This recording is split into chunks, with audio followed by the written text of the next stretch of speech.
अगर अभी तक आपने सोलापुर नामा को सब्सक्राइब नहीं किया है तो प्लीज़ अभी सब्सक्राइब करें। नमस्कार, मैं हूं जावेद देशमुख। सोलापुर नामा न्यूज़ चैनल में सोलापुर के दिग्गज चतुर चाणक्य मराठा नरेश के विश्वास पात्र महेश अन्ना कोटे आज इनके साथ रूबरू चर्चा करेंगे सोलापुर की ताज़ा राजनीतिक स्थिति पर और जिस तरह से सोलापुर शहर में इंडिया गठबंधन के लिए एक चुनौती है आज भाजपा के सामने और भाजपा को कितनी मात देंगे। महेश अन्ना कोटे के पास एक रणनीति के साथ एक और मात का खेल खेलने वाले एक शतरंज के बेताज बादशाह है और शहर उत्तर के अंदर 3 बार यहाँ पर जिस तरह से यहाँ के वर्तमान विधायक ने कांग्रेस को तात्कालीन 2 लोकसभा चुनाव में जिस तरह से माइनस पर लाके खड़ा किया है उसके लिए उनके सामने बहुत बड़ी चुनौती है। अपने पिता से मिले राजनीतिक संस्कार और विरासत और उनके काम का श्रेय आज उन्होंने सारे राजनीतिक पार्टियों को धराशायी कर दिया।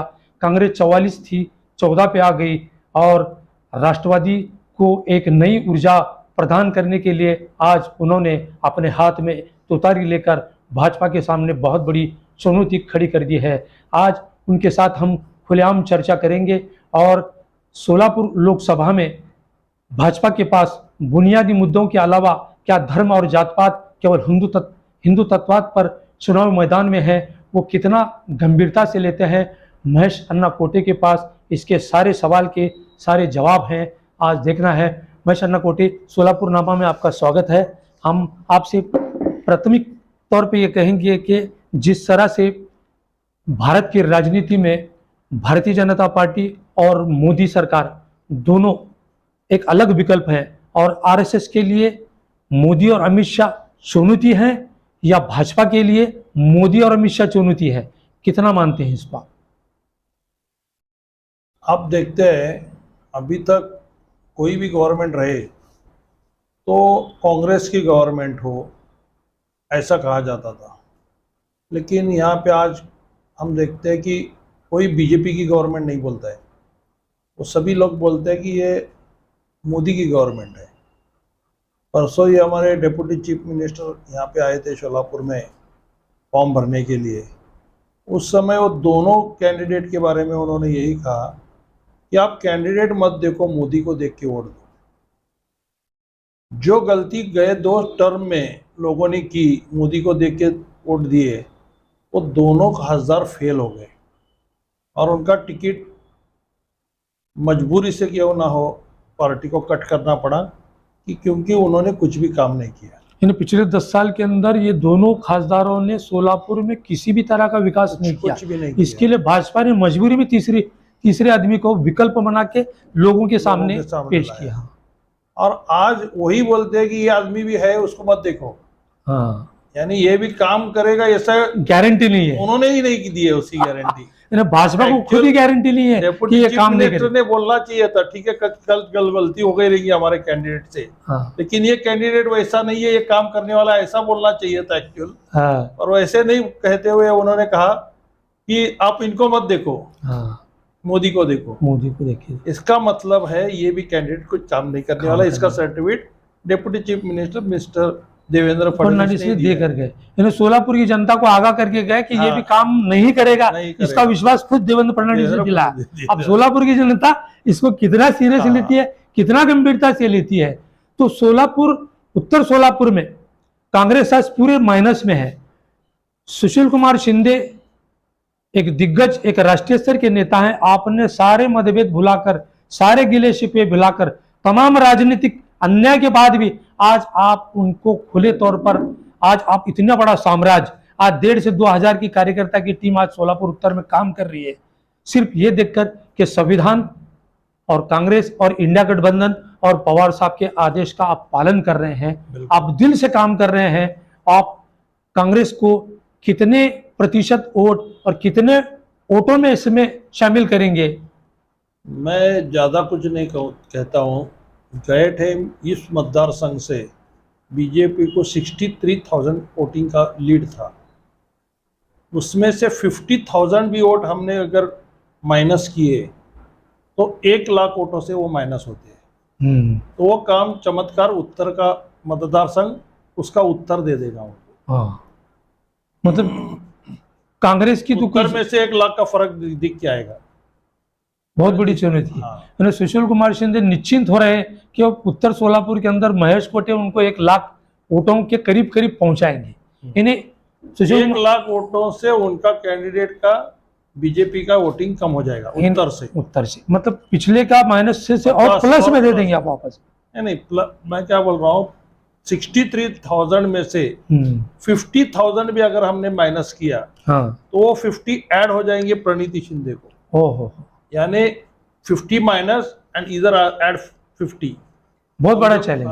समझो 1,50,000 वोटिंग 1 लाख वोटिंग हो गए, तो 1 लाख में से 50 कैंसिल कम करेंगे तो उनके 50,000 रहे, और ये 1 लाख को 50 ऐड करेंगे तो 1.5 लाख हो जाएंगे। दोनों का डिफरेंस और 50,000 1.5 लाख का डिफरेंस अगर देखेंगे तो 1 लाख हो जाएगा। उत्तर सोलापुर के अंदर हमारी जो टीम ने हमने जो सर्वे किया है वहां पे जिस तरह से आपका कामकाज चल रहा है, ये कामकाज तो शहर मध्य में भी नहीं चल रहा है। शहर उत्तर के अंदर जिस तरह से आप होम टू होम, फिर भी क्या है, पूरी यंत्रणा मुझे दी गई नहीं है। कांग्रेस वालों ने सिर्फ 150 बूथ की जवाबदारी मुझे दी है शहर उत्तर में। अगर ये पूरी देते थे तो मैं उनको और डिफरेंस दिखा दे सकता था। 280 इनके पास उन्होंने ये की है, ये बाकी के बूथ दिए हैं, मुझे नहीं लगता उनके पास से कुछ ज्यादा उम्मीद कर सकते हैं। फिर भी देखेंगे 150 बूथ के अंदर भी इतने परसेंटेज वोट का ग्राफ कांग्रेस को मिलेगा, इसका इंडिया गठबंधन को फायदा होगा। इंडिया गठबंधन को फायदा हो जाएगा। एक बहुत बड़ी अच्छी बात भी हो गई है कि वंचित का कैंडिडेट भी निकाल के लिया है, सिर्फ संविधान बचाने के लिए, और एमआईएम ने भी कैंडिडेट नहीं दिया है। तो ये दोनों का अगर लास्ट टाइम प्रकाश अंबेडकर ने जो वोट लिए थे 1,80,000 के करीब, 52,000, तो वो पूरे वोट्स मेरे को कन्वर्ट लगता हो है कि जाएंगे, इंडिया उसका गठबंधन को convert मिलेंगे, इंडिया प्रणीति गठबंधन। शिंदे को मिल जाएंगे। तो इसलिए अच्छे लीड से प्रणीति शिंदे यहाँ पे चुन के आएंगे। और जो ग्राफ एक टाइम मोदी का था वो करिश्मा आज नहीं रहा है। तो दोनों फायदा उसमें होने वाला है। मोदी का करिश्मा कम होते दिखाई दे रहा है, क्योंकि 2014 में जब मोदी साहब आए थे, उन्होंने जो वादा किया था महंगाई कम करने का, भ्रष्टाचार कम करने का, महिलाओं को सुरक्षित देने का, या युवकों को हाथ को काम देने का, हर साल 2 करोड़ लोग यानी 10 साल में 20 करोड़ लोगों को काम देने का उनका टारगेट था। जो वादा था वो नहीं, जो कोई वादा उन्होंने आज तक किया पूरा नहीं, एक भी वादा उन्होंने पूरा नहीं किया। तो इसलिए अभी जनता नाराज है, शेतकरी नाराज है, व्यापारी नाराज है। किसी भी फील्ड में उनका काम लोग बोलने जैसा नहीं हुआ है। सिर्फ मंदिर बांधे है, मंदिर के नाम वोट दो। तो इलेक्शन जो है अपने घटना राज घटना, ओके, मंदिर मस्जिद के लिए वोट मांगने के लिए नहीं है। कल महापालिका के इलेक्शन को कोई भी एक मंदिर बांधेगा और मेरे को चुन के दो बोलेगा। विकास करने की काम की जरूरत ही नहीं है कि मंदिर बनाओ और चुनाव जीतो। ऐसा गलत मैसेजेस बीजेपी की तरफ से हो या मोदी की गवर्नमेंट की तरफ से हो, ये जा रहा है, और देश में इसकी वजह से हमारा देश पीछे जा रहा है। आज सबसे बड़ी, आप पद्मशाली समाज से आपका गहरा रिश्ता है, पद्मशाली समाज को आप क्या मैसेज देना चाहते हैं? हमने एक चैनल में मुलाकात देखी कि पद्मशाली समाज का अस्तित्व एक महेश कोटे है जो वापस रिटर्न में ला सकता है। पद्मशाली समाज को खत्म करने का काम बीजेपी ने किया है। जब मैं कहता हूं कि आज बीजेपी में जितने पदाधिकारी हो या जितने वर्कर्स है या संघ परिवार में जितने वर्कर्स है, उसमें के 75% पद्मशाली तेलुगु भाषी लोग हैं। पद्मशाली समाज का ये शोषण कर रहे, इस्तेमाल कर रहे, और हाँ, सिर्फ उनका इस्तेमाल कर रहे हैं। उन्होंने बताना चाहिए कि इसके पहले या अभी उन्होंने पद्मशाली समाज या तेलुगु भाषी के लिए कुछ क्या किया है। यहाँ पे टेक्सटाइल मिनिस्टर कायम रहे हुए बीजेपी के, फिर भी टेक्सटाइल आज पूरा डूब गया। बीड़ी वर्कर्स के बारे में उन्होंने, जब सरकार उनकी आ गई तो उन्होंने बीड़ी कट्टे के ऊपर एक डेंजर का एक चित्र बनाया, खोपड़ी का। हाँ। और वो खोपड़ी के इतना डेंजरस है वो, और पूरा रैप के ऊपर एक फोटो बनाई थी उन्होंने। और वो वजह से मेरे ख्याल से बीड़ी का सेल कम हो गया। और सेल कम होने की वजह से लोगों को काम भी कम मिल रहा है। आज अगर बीड़ी कामगार को पूछेंगे तो उनका तंबाकू कम देने का काम चालू है। बहुत लोगों के कार्ड्स कैंसिल हो गए हैं, कुछ लोगों की शादियां टूट गई है इनकी वजह से। उसके इसलिए उन्होंने कुछ किया तो नहीं है, लेकिन नुकसान पद्मशाली समाज का सबसे बहुत बड़े पैमाने से इस मोदी गवर्नमेंट ने किया है। तो तुम पद्मशाली और समाज उसके उल्टा आकर देखेंगे, जो आज पद्मशाली की आज 100 साल पुरानी पद्मशाली शिक्षण संस्था हो या रुग्णालय हो या अनेक जो डेवलपमेंट जो इंडस्ट्रियल बैंक थी या अनेक सूत मिल थे, ये सभी कांग्रेस गवर्नमेंट ने उनको दिया है। तो कांग्रेस गवर्नमेंट ने हमेशा पद्मशाली समाज को या तेलुगु भाषिक लोगों को ज्यादा से ज्यादा प्रोत्साहन देने की कोशिश की है। छोटे छोटे सोसाइटीज हो या अलग अलग लूम्स पावर लूम्स को इंटेंसिव देने का हो, सहूलत देने का हो, ये सभी काम कांग्रेस गवर्नमेंट के टाइम हुआ है। और उनको वापस स्टैंड करने के लिए पैकेजेस भी कांग्रेस गवर्नमेंट ने दिए। ऐसा कोई पैकेज इनकी गवर्नमेंट आने के बाद मिला नहीं है। इन पिछले 10 साल में पुरावा है। भाजपा इसलिए मैं पद्मशाली समाज या तेलुगु भाषिकों को यही विनती करूंगा और यही बताऊंगा कि उन्होंने जिन्होंने अपने लिए कुछ भी नहीं किया है, उनके पीछे क्यों जा रहे हो। खाली धर्म के नाम पर आपकी भावना भड़का के वो लोग आपकी वोटिंग ले रहे, लेकिन आपके लिए कुछ कर रहे क्या? आपकी अगले पीढ़ी के लिए, आपके बच्चों के भविष्य के लिए कुछ कर रहे क्या? ये भी देखना जरूरी है। और वो देखते हुए, क्योंकि संविधान में यही है, काम करने के लिए जो अपना लोक प्रतिनिधि हम चुनते हैं, भले महापालिका के लिए नगर सेवक चुनते हैं, विधानसभा के लिए आमदार चुनते हैं और लोकसभा के लिए हम खासदार चुनते हैं। इनका काम क्या रहता है कि जो जो उनके लेवल के जो वो सभागृह के लेवल के जो काम है वो उनके जरिए अपने यहाँ पे आना चाहिए। अभी महापालिका का अगर नगर सेवक नहीं रहता, हर आदमी अगर महापालिका को जाएगा तो किसी का काम नहीं हो जाएगा, आधिकारिक हर एक को अटेंड भी नहीं कर सकेंगे। तो इसलिए हम अपने लोकशाही में हम उस प्रतिनिधि चुनते हैं और वो प्रतिनिधि अपने काम, अपने प्रॉब्लम समझ के वो सॉल्व करता है। लेकिन इनको उसका मतलब ही मालूम नहीं है, इसलिए खासदारों ने सिर्फ उसका फायदा खुद के लिए लिया। लोगों के लिए तुम चुन के आए, लोकशाही में तुम्हारा काम था कि तुम एक मीडिएटर का काम करना चाहिए था सरकार और जनता के बीच में का। जिस वजह से तुम्हारे को चुन के दिया गया है वो काम आपने किया ही नहीं, आपको अपनी रिस्पॉन्सिबिलिटी ही मालूम नहीं, तो ऐसे लोगों को आप चुन के वापस क्यों देना। तो मेरा सबको यही विनती रहेगा, जिसको रिस्पॉन्सिबिलिटी नहीं है ऐसे लोगों को चुन के मत दो। इस समाज के लिए बहुत अच्छा मैसेज है। समाज में अंदर एक चेतना आ जाएगी कि समाज का वजूद फिर से बहाल हो जाए। आपकी कोशिश है, आपका प्रयास है कि समाज का जो 1-2 दशक पहले जो ग्राफ था, महापौर, खासदार, आमदार, वो सारे चीज़ वापस से बहाल करने के लिए आप एक प्रयास कर रहे हैं कि समाज हमारा फिर से खड़ा हो जाए, समाज हमारा फिर से उद्योग में, छोटे छोटे उद्योगों के अंदर भाग हो जाए। केवल हिंदू तत्ववाद और जातिवाद तत्ववाद पर न जाकर विकास के मुद्दे पर समाज की उन्नति के लिए आपका प्रयास रहेगा, ये आपकी परिकाष्ठा है। और अब एक मैसेज आपने समाज को दिया, एक बहुत बड़ी है। लास्ट और तीसरा सवाल करूंगा मैं प्रसन्ना जी, भारतीय जनता पार्टी इस लोकसभा चुनाव में मुद्दों की, जनहित की बात न करते हुए केवल हिंदू तत्ववाद, हिंदू मुस्लिम की बात कर रही है। और महाराष्ट्र के अंदर जिस तरह से उद्धव ठाकरे की पार्टी को फोड़ा गया, एनसीपी को फोड़ा गया, इसका फायदा क्या भारतीय जनता पार्टी को होगा? बिल्कुल नहीं होगा। उन्होंने गलत मैसेज पूरे देश भर में दिया है कि तोड़फोड़ करके सरकार नहीं चलाई जाती है। सरकार अपन अपने काम के ऊपर अपने कैंडिडेट्स चुन के लाके जो काम अपने अच्छा किया है उसके जरिए आपके कैंडिडेट्स चुन के आएंगे। लेकिन आज जिस तरह से सरकार आप चला रहे हो, लोगों में बहुत गलत मैसेज जा रहा है। जिसने पार्टी निकाली, जिसने रात दिन एक किया, जिसने पूरी जिंदगी डाली, वो लोगों को बोलते कि तुम्हारी पार्टी नहीं है। वो सिर्फ ज़्यादा उनके एमएलए हो या एमपी हो, इसके ऊपर पार्टी नहीं होती है। पार्टी एमएलए के ऊपर पार्टी नहीं बनती है, पार्टी बनने के बाद एमएलए आता है। एमएलए होता है तो पार्टी उसको टिकट देने के बाद वो चुन के आता है। तो इतना गलत मैसेज उन्होंने निवडणूक आयोग का यूज गलत तरीके से किया और गलत डिसीजन देने के उन्होंने पर प्रेशर लाया। इस वजह से देश में बहुत गलत मैसेज गया है। बोले तो पार्टी सत्ता हाथ में रहेंगी तो तुम कुछ भी करो वो सब जायज है, ऐसा बोलने का। ये बोले तो जिसके हाथ में लाठी उसकी भैंस, ऐसा एक मैसेज गलत लोगों में गया है। जिन्होंने जिन्होंने करप्शन किया है, जो जिनके पर आप लोगों ने दावा किया कि इनका इतना बड़ा करप्शन हो गया है, वो सभी लोगों को आप पार्टी में लेके अच्छे अच्छे पोस्ट दे दिए। बोले तो इसका मतलब क्या लेना चाहिए?